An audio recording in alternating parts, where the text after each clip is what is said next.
is Covering the Spread. Here are your hosts, Jim Saunders and Dr. Ed Feng. What is going on, everybody? Welcome on into Covering the Spread. That's right here on the FanDuel Podcast Network and numberFire.com, where today we are talking about the return of the EPL and soccer analytics with Ted Knuston of StatsBomb.com, breaking down his past and his time at Pinnacle and letting you know how you can use soccer analytics to bet on the EPL. My name is Jim Saunders. I am a senior writer and analyst for numberFire.com, joined here as always by Ed Feng. You can find his work at thepowerrank.com. Ed, the EPL back today. We have the Belmont Stakes coming up this weekend too. It's finally a good time for sports once again. How you doing? I'm doing good, yeah. I'm excited about Premier League because, I don't know, none of my friends would come watch the Bundesliga with me last Saturday, and I feel like because they're all in the Premier League, and I feel like when I text them again this week, they'll probably be up for watching some soccer. So that is a good thing. And, yeah, looking forward to talking to Ted. Yeah, and we have, I think Ted's going to be a tremendous guest. You can find Ted on Twitter at Mixed Nuts, Mixed K-N-U-T-S, relating to his last name. He is the co-founder of StatsBomb.com. We're going to talk about the services StatsBomb provides, what makes their expected goals metric different than some other expected goals metrics out there. We'll talk about the return of EPL. We're talking soccer analytics, his time with Pinnacle. So a wide-ranging interview here. But Ed, you've met Ted previously at Sloan, correct? Yeah, I usually see Bill Connolly and kind of follow him around a little bit at Sloan because he's the man. And yeah, we ended up talking to Ted once in the hall. That's really the great part of going to Sloan, just meeting people and chatting people up in the hall. So yeah, and his reputation precedes him, you know, with his background in Pinnacle and definitely knows the stuff. It was at Sloan where I first learned that Leicester City is pronounced the way it is because I am an ignorant American and had no idea. I was like, what's that word this person just said? And I realized it was Leicester, from context. And I was like, wow, I'm really behind on all this stuff. Well, I mean, you know, it's just, and there's funny pronunciations, so. And that's from someone who used to live in Massachusetts. So, like, Worcester is the same thing. Like, who knows why that's pronounced the way it is? Exactly. I have no idea. But it was definitely a good time. And probably 2/3 of British folk probably didn't know how to pronounce it until they won the Premier League in 2016. That's also very true. We also have the Belmont Stakes coming up this weekend. Are you going to take a peek at that, or will it be mostly EPL stuff for you this weekend? I'll take a peek. Yeah. I'll turn it on. Yeah, if I can find it at the race. But yeah, I mean, I'm not much of a horse racing person, so I'll stick with soccer. If you are looking for some horse racing insights, we had John Sheeran of FanDuel Sportsbook on, I guess it would be a couple of months ago now. And he talked about analytics you can use in betting horse racing. So I'd recommend you search for Covering the Spread wherever you listen to your podcasts. Search for the episode with John Sheeran and listen to that. He had some great resources you can use when trying to bet on horse racing, so make sure you check that out just by finding the Covering the Spread podcast page wherever you listen to your podcasts. And while you're there, leave a rating and review and subscribe as well.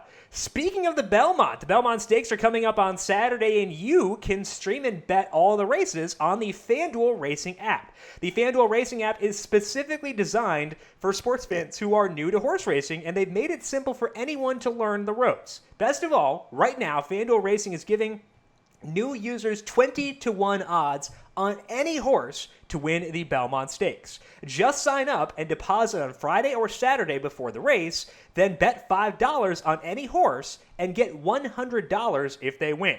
That is the FanDuel Racing App. Age and restrictions or residency restrictions apply. Site credit expires after 30 days. Gambling problem? Call 1-800-522-4700 to get you set for the Belmont Stakes this weekend.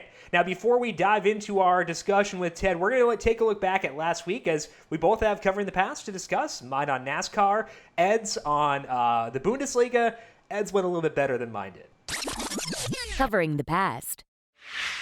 All right, so last week here on Covering the Spread, we both had recommendations that we had. Mine was for the NASCAR Cup Series race in Martinsville, and I wanted Kevin Harvick at 12-1 to win Martinsville. The thought process was the current form is elite. The track history, not great, but also not bad enough to avoid him. And Harvick ran well for most of the night. He had a 7th place average running position. He was 5th at the end of the second stage and was generally running towards the front. But they completely whiffed on the setup in the final run. And the final run was a very long one. Harvick actually went a lap down, which is not great, but so that one did not go well. He was 12-1 to win that race. 7th place average running position, it's whatever. I don't feel great about that one, but I think the process was fine. You had a good one.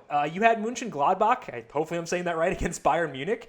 And at the time we talked, your numbers had Mönchengladbach at 17% to win, and they were plus 700 to win outright. And you did get some good closing line value on that number.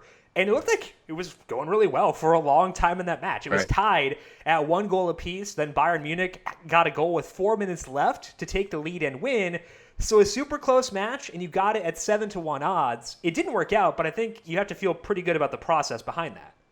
Yeah, I feel good about the process. I mean, part of it was Bayern did not look nearly explosive without 2 of their best offensive players, Robert Lewandowski, Thomas Müller. And when you look at the expected goals, it was 1.5 for Bayern to 0.8 for Mönchengladbach. Mönchengladbach's a good team. They're 5th in the table. They're definitely a solid Bundesliga team. It just looked like the Bayern odds were just way too high for missing 2 of their top guys. I do feel good about it. It was interesting watching the game to see Bayern's defense allow some pretty decent opportunities amongst that 0.8 expected goals, and I was kind of wondering if that kind of bear itself in the numbers when I look at expected goals adjusted for who you played. Were they closer to the middle than you would expect the top team? No, they were still second. Very very not too far behind whoever the top team was in the Bundesliga. So it's always interesting for me to kind of compare, eyes versus, what the numbers say. Oh, and also Bayern, I mean, they let some awful goals in against another match earlier where they didn't look like they could mark anybody on a set piece. So, but they're still a very good team by the numbers. Yeah, absolutely. But a good bet there for sure. It didn't work out, but I think the process was good. We're going to talk a little bit more about that match as we're going to talk some soccer now with Ted Knuston. Follow him on Twitter at MixedNuts, MixedKnuts. He is a co-founder of StatsBomb, and we're going to talk about the return of the Premier League. We're going to talk about soccer analytics, his time at Pinnacle. Really fun interview coming up with Ted Knuston right now. Covering the present. Let's bring Ted Knuston into Covering the Spread to talk a little bit about the English Premier League. Ted, soccer is back. Or I guess football is back. How you doing today? We can call it soccer. That's fine. I'm from that country originally, even if I haven't been there in about 13 years. Yeah. Yeah, I'm good. This is kind of like a big day because we finally have some EPL action back. So I appreciate you taking the time to talk to us when I feel like you're probably just sitting there bubbling with anticipation to actually see some real matches in the EPL again. Yeah, I'm stoked. This should have been Euros time, and Euros and the World Cup are the smorgasbord of betting. So I'm a little sad about that, but it's nice to have any sort of football or soccer back. Yeah, absolutely. It's nice to have just distractions back in our lives and being able to watch some sports because it's been a long couple of months, that is for sure. Now, Ted, I think the interesting thing about having you on here is that you've worked in a couple of industries that are hyper relevant for our podcast because we love numbers and we love betting, and you've worked in both industries. You worked with Pinnacle back in the day. You now run a sports analytics company. So I think that you'd be a good person to ask about the overlap between the two, between sports analytics and betting. How much of an overlap is there between those two industries? Pretty significant. So the reality of what both of them are looking for is better predictions, right? You want to be able to predict something better, and it's something about the sports. Now, whether that is a particular outcome or whether it's a player and their valuation and their potential and all of that involved, or even a head coach, you're hiring a head coach. What is the actual impact of that head coach based on their history, the talent they had access to, and the competition that they were in, or the opposition they were playing against? All of these things come into play, and you use data as one part of it, but most of the syndicates that I've sort of been around in the past also have like a human layer on top that is making those final judgments, because the humans often have external information that the models might not. Yeah, absolutely. I completely agree with that, and how you need to add the human element. How has that evolved over time? I mean, was the human element kind of more important back in the day when we had less data, and now, with all the stuff that you're doing at StatsBomb, is it getting less, or how have you seen that evolve? I think that there are some groups that have more confidence in their numbers and have probably diminished the human element. Some of them have also they realize that the models get weaker in some leagues, and so they have to have more human oversight in those spaces. It really depends on what your framework is for gambling, and some places I know the lines are much tighter than they used to be, right? When I first started betting back in 2005, 2006, they were soft, and they were soft all over the place. And then I went into Pinnacle, and we closed a lot of the holes, which I should apologize to everybody who came after us. That it is at least partly my fault, and I've taken money off of your plate. But you've got better information these days too, and a lot more broad spread info than you would have had back in the day. Yeah, absolutely. I guess while we're on the subject of Pinnacle, what were some of those gaps you were trying to close? What did they task you with in order to make those lines more efficient, at least on their end? Oh, God.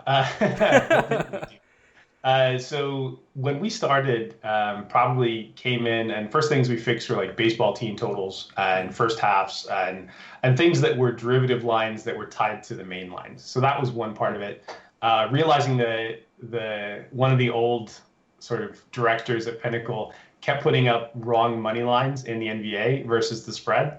He would side too far towards the favorite, and we were just there's value in that if we just bet the plus number on the dog. And so over the course of a year, my partner just picked off all of the plus lines. He would keep an eye on it while that guy was trading, because he wouldn't believe it. And we're no, this is the sheet. This is the whole sheet of derived stuff. This is the money line for these spreads and these totals. We're whatever, the market's not telling me that. So he just went in and he racked up $2 million in profits in his account just from picking off lines that we were telling them was mathematically incorrect. And finally, they stopped hanging those lines. And so yeah, that was another thing. But what we did there was basically we took. I don't know how much people know the background of Pinnacle and stuff like that, but January 9th, 2007, they cut off their entire U.S. business in a single day. 70% of their business, one day, they cashed them all out, and they didn't take any more for quite a while. And I'm not going to go into those stories because that was other people, and they got punished for that. But they were probably the biggest U.S. Bookie at the time, and this is land-based or internet-based. And they cut off all their U.S. stuff, and we had to retool the entire product line to be international. And so we went in and we rebuilt entire sports, and soccer was suddenly super important because everywhere that's not the United States, it's the biggest sport. Live betting was something that we spent a lot of time and a lot of arguing about, whether that's on American sports or on soccer or what am I thinking? Eurobaskets or stuff like that. Tennis was a huge one. So spent almost an entire year turning around the tennis department and all sorts of other stuff. And I wasn't the only one. We had lots of good people there, many of whom are still there, 12 years after the fact. So yeah, there's a lot of longevity at that place. Absolutely. That's really interesting, and to hear everything that has to be done to try to bridge those gaps. But there are still some gaps that need to be bridged, and we can still find edges via sports analytics. So when you are looking at areas where markets may not fully account yet for analytics, which markets are the most advantageous? In other words, are there markets where analytics are still ahead of sportsbooks, potentially giving us a lingering edge despite the improvements they've made there? Oh, sure, absolutely. And this is true even in the biggest of markets. The fact of the matter is the lines are imperfect, usually right up until about an hour before they close. And even then, plenty of times they never quite get perfect because there's pushback, and people who wanted a piece of the action got enough of it, or they bled most of the value out of it, not all of it. So yeah, some things are ones where you have expertise that the bookie does not. Right, so we used to have accounts that would come in and bet Japanese baseball and Japanese soccer, And they just had like this expertise about the Japanese league that we were never going to have and couldn't read the language. So you're looking for translated info. And that's true like throughout almost all of the different leagues and the smaller leagues. So like, if you're a D League expert or something like that, like that's a place that the bookies are probably not going to pay that much attention. But, there might be enough value there that you're happy to make, that at least your hobby, if nothing else. Yeah, absolutely. So Ted, tell us a little bit about StatsBomb. You guys do soccer analytics there. What services do you provide for bettors and other people, and what makes it unique? We're a data company, and our goal is to become like the world's best sports data company. And I know that might be controversial to some people, but we're a startup, and you got to have big goals. And right now we're probably, and in fact we are like the best event data company in the space. So we produce event data, which is like 3,400 events a game for 70 competitions in 2020, which is a pretty massive amount of data. We're also tooling up to collect our second sport starting next month. And we'll probably talk a lot more about that as we get toward the end of the year, but we're pretty excited about it. And what we realized along the way, having been in both the gambling space and work for some soccer teams, is that the need for better data was actually pretty important. There were things that were being collected that were irrelevant. There were things that weren't being collected that actually were really relevant. And that's true in gambling, and it's true in the sports space as well. So if you walk into a coach's office and the coach is like, well, you don't know these things because it's not in the data and they actually matter. And you're like, yeah, okay, you're probably right.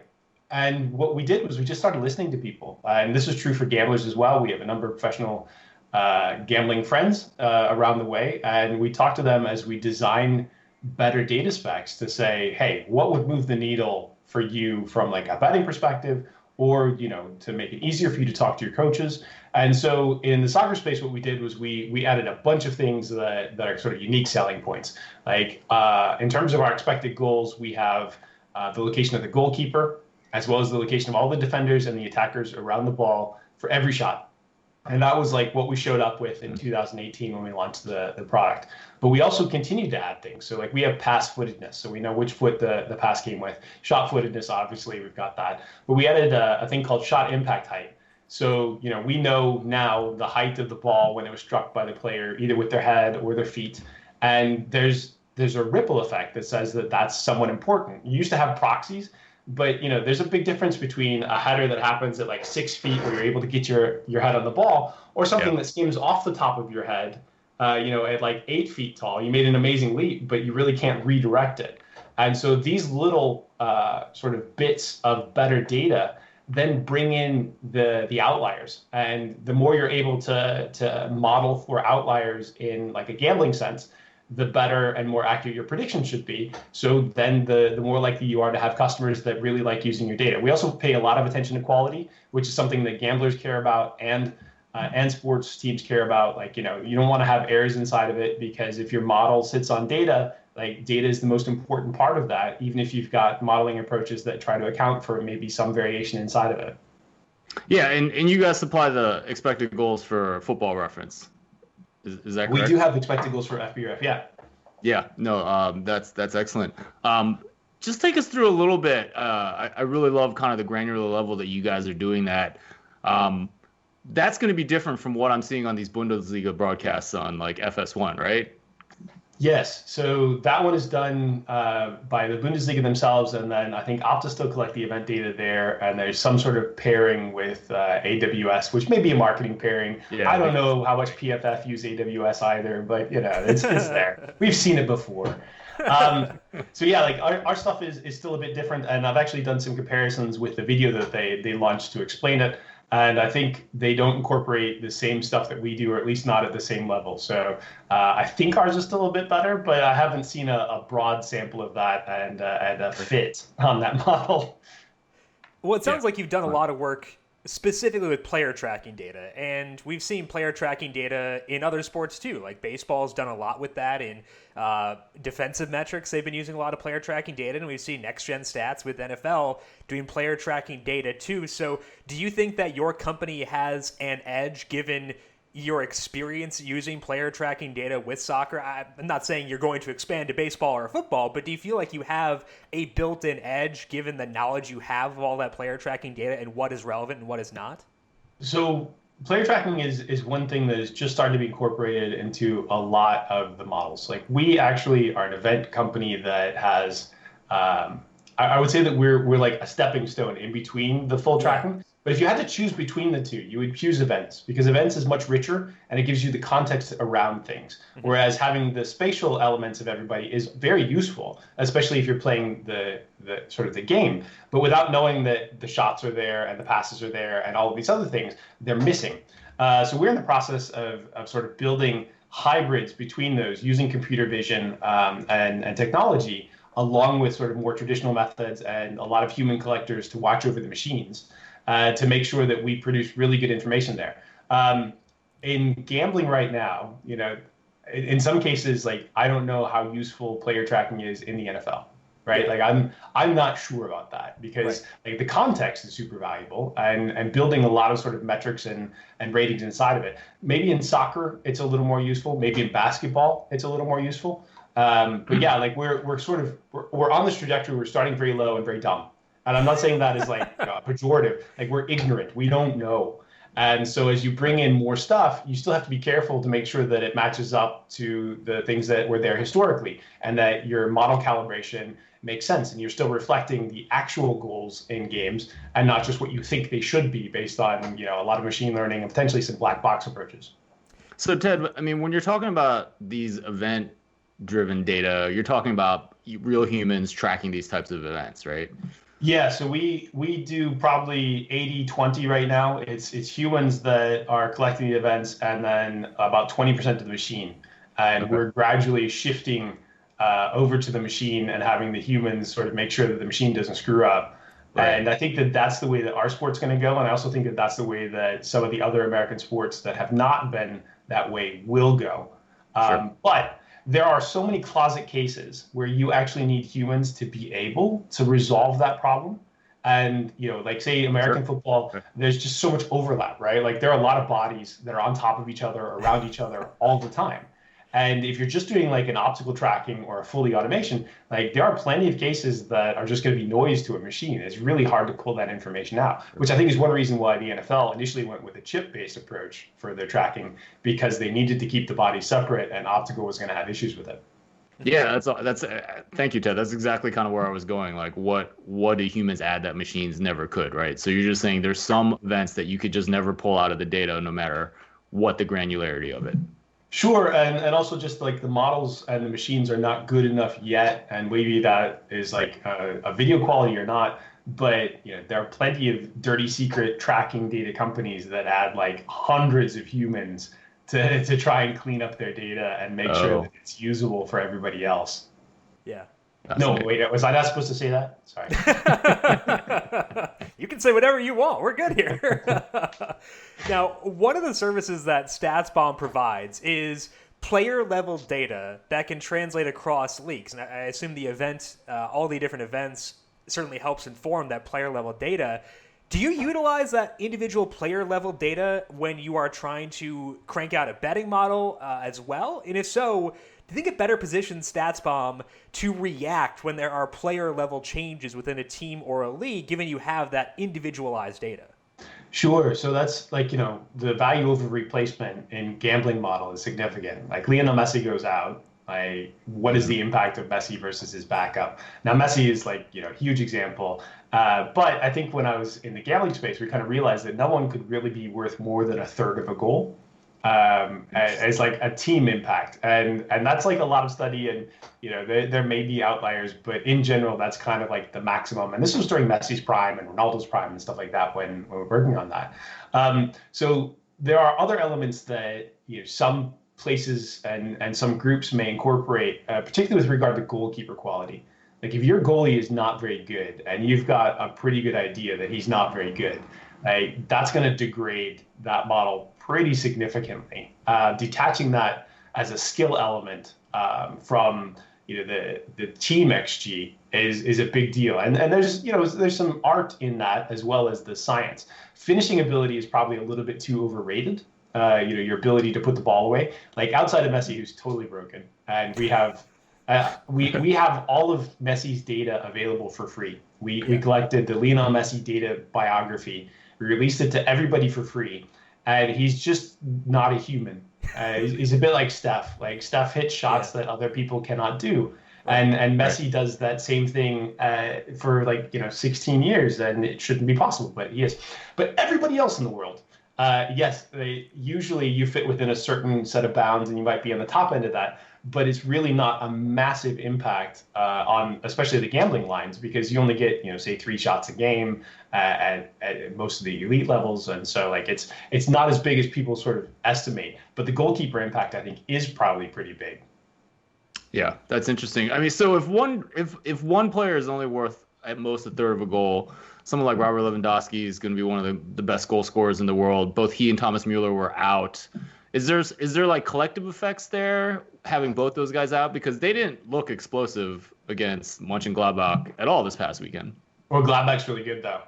Don't sleep on those guys. Not least because one of my early scouts is the assistant head coach there. Oh.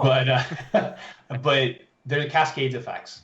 So if you take out 2 or 3 players, especially that are pretty important, then that team is very different. And that is something that we ran into year after year in the gambling side back when that used to be my career. So yeah, one player missing, but the rest of the starting lineup there, pretty confident that you have the right value estimate.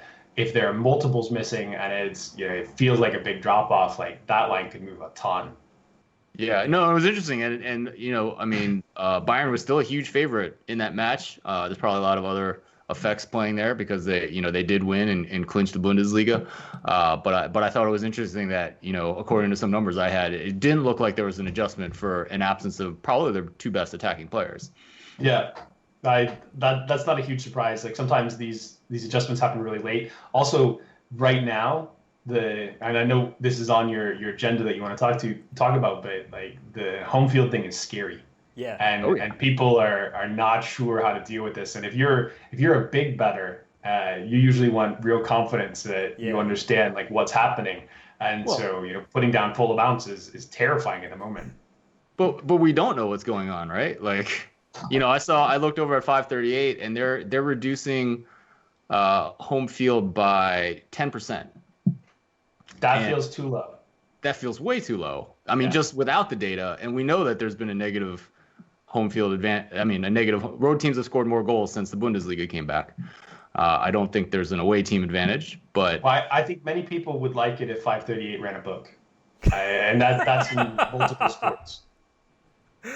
That's really funny. Yeah. So let's talk about that, Ted. Not specifically about that the 538, but let's talk about the EPL resuming, because they will have no fans, and we have some data. It's not robust data from the Bundesliga and now La Liga being back too, but how much are you thinking here as far as baking in an advantage for the home team, if any? How much of an adjustment would you be making if you were trying to handicap these things now with the way things stand?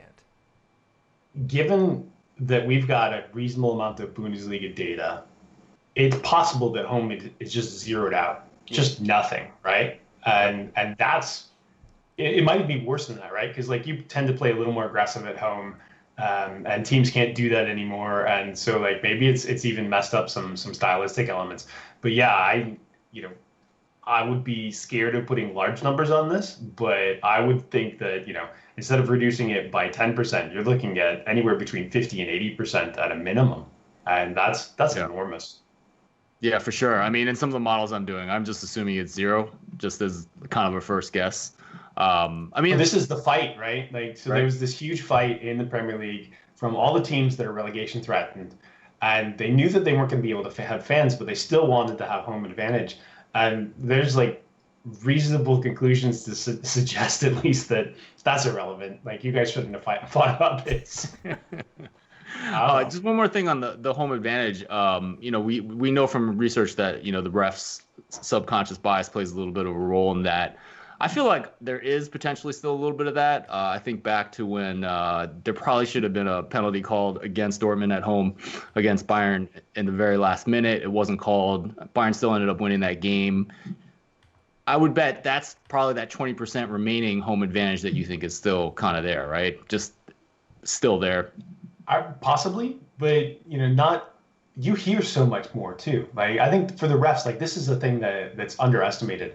Like when you have a big open stadium, you hear everything. And it used to be that the crowds, especially in the Bundesliga, are so loud that like you don't hear a lot of stuff. Like you don't necessarily hear a crunching tackle as much. You see it. Like you don't hear the moment a ball touches or a foot touches a ball or anything like that. Now like it's all there. And also like you've seen some ref heads snap around like, oh, I heard the coach tell me, he said the C word or something like that. But yeah, it's well, it's like Bull Durham, right? Did he call it the C word? Yeah. Right.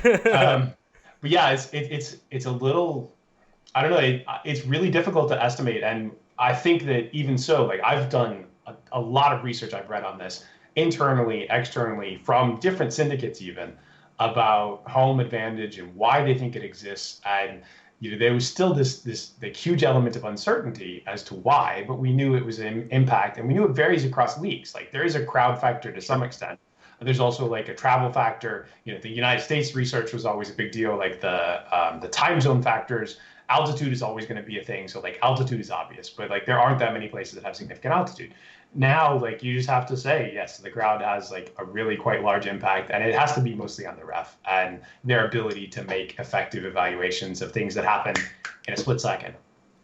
It'll be really interesting to get that data once we have travel effects in place for larger countries and stuff too. So I'm looking forward to that data from this fall, assuming that we do get American football and college football. So we are recording this, Ted, right before the Aston Villa Sheffield United match. So let's look ahead to Friday and Saturday and let you look at some games. Any markets you're seeing as being advantageous based on the numbers you see for this weekend's matches in the English Premier League right now?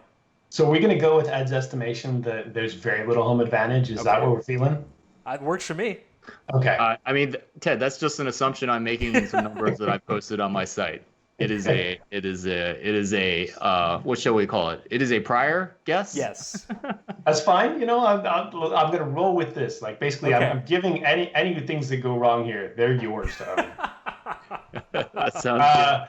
Yeah. So let's see. One of the sort of sleeper teams in recent times has been Southampton. Southampton are considerably better than their position in the table, and their numbers make them look like they should basically be like 7th or 8th, at least in our stuff.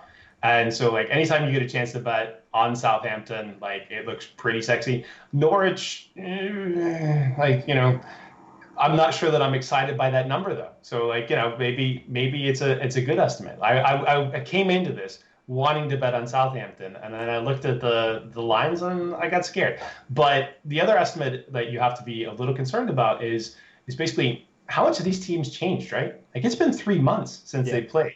Plenty of these, could have gone through like another full preseason. A lot of time with new managers, like in Arsenal, where that Brighton line is juicy right now. I think that I would definitely want to bet on Brighton if I felt, or if we had not had a 3-month break. And so if you think that, Arsenal are not going to overcome and they're not going to be that much better than they were, which I think there's a chance that they probably can be. They had such a long layoff and they were tactically a bit of a mess, so Arteta has more time. But Brighton, even so, like I'm kind of excited about the Brighton line. I think that one's pretty good. Beyond that, again, you're getting into the situation of how much is home ticking over or not here. How much do you underrate Liverpool? Because they've been outperforming their numbers by so much for the entire year. And some of these are personal things. Like there's a certain point at which it's a judgment call and you're off the model map. Anytime I get a chance to bet against Newcastle, like I'm going to be excited. They've been way worse than their league position. And, I do not believe in the fighting Steve Bruce's. That's me. I don't know. Do you have an opinion? Is there anything that's good here? So I'm just looking at a couple of my numbers, which, Ted, are your numbers, really, because I take the data from Football Reference. I adjust with Lee Squares, so I have some schedule adjustments in there. And I assume no home field and just run a Poisson model on it. So I do have Brighton at about 36% to win over Arsenal, so that does certainly suggest value in that game. And then Newcastle I have about 23% to win, and they're plus 240. Sheffield United, I think. So that would suggest some value on Sheffield. So Sheffield is 51%, and they're plus 130. So yeah, definitely the Sheffield United win looks pretty juicy. So see, look at that. I don't know if it's because we have the same data source or not, but yeah, no, my model is super simple. I would never bet just based on it, so we rely on the experts like you that watch all these matches, and I'm going to be getting back into it now as well too. Cool. That should be awesome. Ted, we're going to let you go so you can go off and watch some soccer, but we appreciate you taking the time today to swing by, talk through all this, and talk through your interesting backstory, and I appreciate the time. Enjoy watching some soccer once again, and hopefully we can talk to you again soon. Great. Thanks a lot, guys. Enjoy your summer. Thank you. Covering the future. Big thank you once again to Ted Knuston for swinging by and breaking down the EPL and soccer analytics. Make sure you follow Ted on Twitter @MixedNuts, KNUTS, and go to statsbomb.com to check out his website. And Ed, some smack talk from Ted in there. I love it. Let's get some rivalries going here on Covering the Spread. Yeah, for sure. 538 starting a sportsbook is a pretty good line. Definitely enjoyed that one. Hey, I mean, I respect what those guys do, right? Yeah. I definitely consult their site, and I'm kind of a beginning user of some of their soccer predictions as well. But I will continue to follow that. But what I did mention with like reducing home field by 10% seems unideal to me. Yeah. I have no idea what the number would be if I were to put it in there, but it'd be larger than 10%. I am a devout listener of the 538 Politics podcast, so again, overall respect them, but I am all in favor of a smack talk. No objections to me personally. So definitely a fun interview with Ted, but overall I think it's fun to hear the differences in expected goal, calculations. And he had a Twitter thread about that earlier this week, and the logic behind it in trying to calculate the outliers and expected goals, I thought was really interesting. So I think, just find his Twitter account because there's some good thoughts there available for free and stuff. So it was fun. It was fun to talk to him about it. Yeah, absolutely. Let's move on here to covering the future for this week. And Ed, you were talking a little bit about your Premier League numbers in our discussion with Ted. And you want to talk about those for covering the future as well. I talked to him about it a little bit in the interview with Ted. It's not very complicated. I take Ted's data, which anyone can get in a nice formatted CSV file from footballreference.com. I plug them. I adjust for strength of schedule with the least squares algorithm. That gives me ratings for offenses and defenses. And then based on that, you can figure out expected goals in a match between two teams. And honestly, I got to thank Austin Cass the other week for letting me know that data was available because it completely eliminated the need to scrape any data. So when I do this, the schedule adjustments and the expected goals let me rank teams, both offense, defense, and as a team. And we all know Liverpool has a huge lead in the table. Very unlikely that they're not going to win the Premier League, but they're really not the best team. Man City is the top team when I look by expected goals. And it's not just that they're the best team, it's the margin. They're almost a half goal better than Liverpool when you look at it. So this isn't much of a surprise. Austin Cass told us that a couple weeks ago. It's kind of how they excel that I thought was kind of interesting. Like they really excel on offense. They have an offensive rating of 2.32 goals. So that means they would have an expected goals of 2.32 against an average defense in the Premier League. And that's just enormous compared to an average expected goals of about 1.35. And you really see like how much better the best teams are at offense. That's really where they excel. And just to put that in perspective, like the worst team has an offensive rating of about 0.92 goals. So it really shows how good Man City is. And we see the same thing in the Bundesliga as well. When you look at Bayern Munich, expected goals after adjustments, they're at 2.43. So these top teams are really good on the offensive side of the ball. Talked about how Liverpool might be a little overrated. This is something that we see in the predictions as well. My numbers have them at 54% chance to beat Everton, which is less than the minus 165 they are at FanDuel Sportsbook when I checked this morning. The other team that I thought was interesting is Leicester City. So this was the team that made all the headlines a few years back in 2016 when they got promoted to the Premier League and then won at some huge underdog to do that. They are third in the table, so they're still a pretty good side. But the numbers suggest that they're overrated there at third in the table. When I look at expected goals adjusted for who you've played, they are down to sixth. That suggests that there would be a little bit of value in maybe going against Leicester City, but that's actually not what the predictions say. I have them about 54% to beat Watford. And that actually suggests value on Leicester City because they're plus 115 in the markets. There may be something else going on there. I'm not exactly sure what it is. So, I'm a little bit new at making these soccer predictions. You can check them all out at thepowerrank.com/predictions. I have them for Bundesliga and Premier League. It's fun to hear about the numbers right when you start up a model, because I'm always kind of nervous giving my stuff out to the public when I don't have a lot of confidence in it. But it's nice that the transparency, hearing about your process and going through it and the inputs that you had for it. So it'll be interesting to see how things play out, because it's just nice to have new data to look at, I think. Yeah, for sure. And, it definitely gives me a lot of confidence that the teams that Ted liked, the numbers did seem to support. Yeah, absolutely. If you can have someone as smart as Ted siding with you, I feel like you're off to a good start there for sure.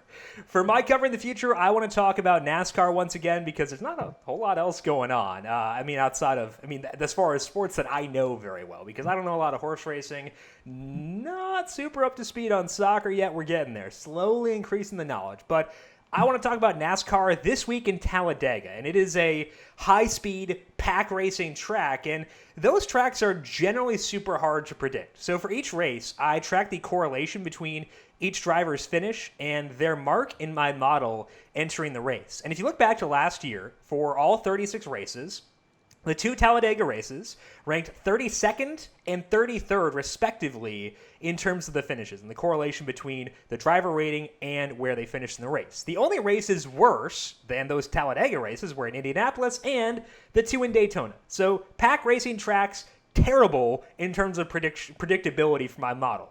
So it does better here than Daytona, but there is a lot of randomness in there. As such, I know I can't have a ton of confidence in the favorites. And if I want to bet on Talladega, I got to swipe at some long shots. And the three I like the most this week are Eric Almirola, Clint Bowyer, and Matt DiBenedetto. Both Almirola and Bowyer are 26-1. They drive for Stewart-Haas Racing, and teammates matter a lot at this track because teammates work together, manufacturers work together at tracks like Talladega and Daytona, and Stewart-Haas Racing is among the best teams at these tracks. They basically throttled the entire field here back in the fall of 2018.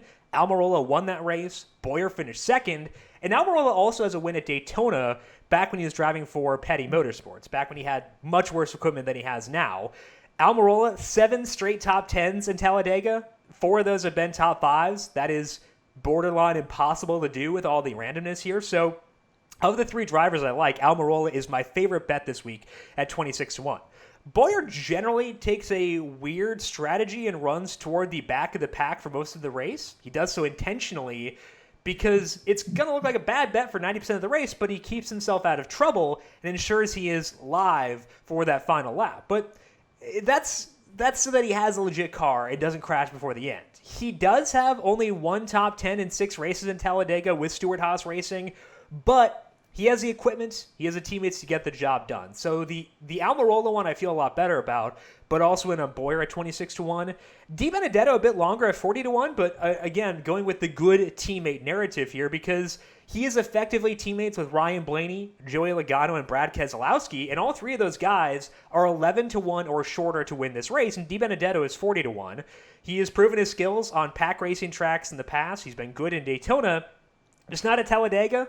But his equipment now will be the best he has ever had, and he finally has some teammates he can work with as well. So DiBenedetto is good if you want someone a bit longer at 40-1. Looking at my model, it does have Chase Elliott at the top. It also, in theory, likes Ricky Stenhouse Jr. and Tyler Reddick at their current odds, but the reason I'm not going to back them is that they're all Chevys, and the Chevy teams struggled to link bumpers in Daytona, and I'm worried that could carry over to this weekend as well, where bump drafting is a pretty major thing. So broadly not super into the Chevys, but the Fords of Almirola, Bowyer, and DiBenedetto are my favorite options here. And Ed, I think this is one of the situations where the eye test does kind of matter, and it forces me to lower where I'm at relative to my model on the Chevys, because the eye test at Daytona, like, they did well in the first stage, but they didn't give me a lot of confidence. So here is a situation where I really do want to put some weight in the eye test. Yeah, for sure. And I think, the best of the best, like, use both numbers and the eye test. And very necessary for a weird race like this. And if you want to, like, get a weird taste of NASCAR and watch a really exciting race, just in general, I would recommend Talladega. It is nuts. It is absurd. Like, they're just free wide the entire race at times. So I would recommend checking it out. So you watch Belmont Saturday, watch the Premier League on Friday, Saturday, watch some NASCAR on Sunday. Not a bad little weekend for you there. Yeah, for sure. What time do I tune in? Where do I tune in for NASCAR Sunday? 3 o'clock on Fox, I believe. Okay. And I think they have an Xfinity Series race on Saturday, too. So if you want like a little teaser before the Belmont, you could do that as well. Ed, you had an interesting show over at the Football Analytics Show this week. What was that? I appreciate that. It is titled, "What is the probability of football in 2020?" I think it is a question that everyone kind of wants an answer to. I had a data scientist from the University of Michigan on who looks at population dynamics, and we talked it through. And you can find the answers. We actually do put some numbers behind it. A little bit of a spoiler. The chances are better in the NFL than in college. Not going to be surprised to anyone that follows this. But, I try to do different things on that show. This was, very different from just talking sports predictions with someone who I know is an expert at the field.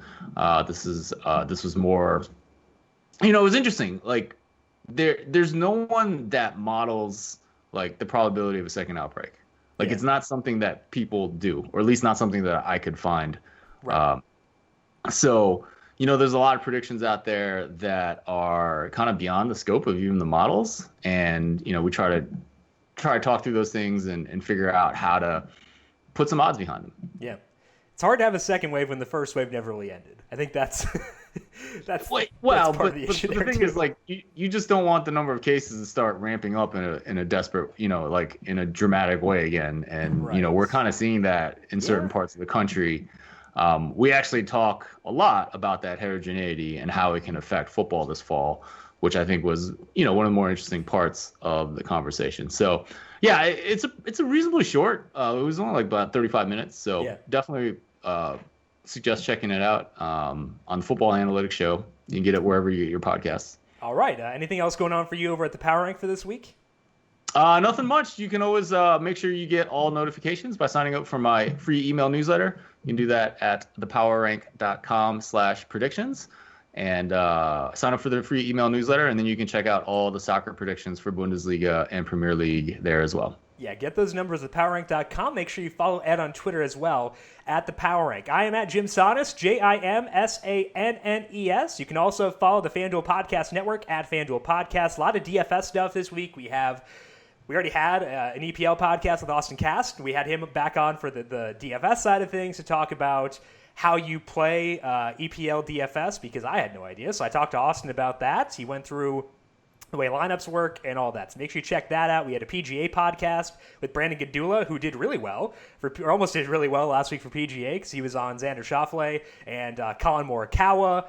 They both had bad putts at the end to lose, but they were in contention the entire time. So that is available on the numberFire Daily Fantasy Podcast feed. Talking to Austin Swain later today about UFC and a NASCAR podcast on Friday. So find that on the numberFire Daily Fantasy Podcast feed.